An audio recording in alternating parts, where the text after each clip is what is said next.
In this video, you'll learn how to buy cryptocurrency on Binance US using a debit card. This guide will walk you through each step of the process to ensure a smooth transaction. Begin by logging into your Binance US account. Use your registered email and password to access the platform. Once you arrive at the dashboard, look for the Buy Crypto option located in the top menu. Click on this option to proceed. It is essential to have completed your account verification before making any purchases.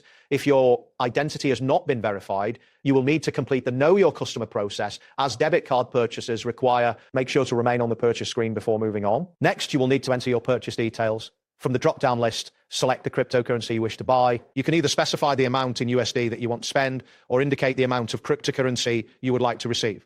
Take a moment to review the current price, applicable fees, and the total payment amount displayed on the screen. It is crucial to double-check these details as debit card payments are processed immediately.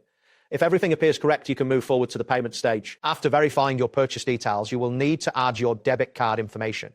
Enter the necessary details, which include your card number, expiration date, and the CVV code. Depending on your bank security measures, you may be required to complete additional authentication steps, such as entering a one-time password or going through 3D secure verification. Once you have successfully confirmed the payment, Binance US will process the transaction instantly.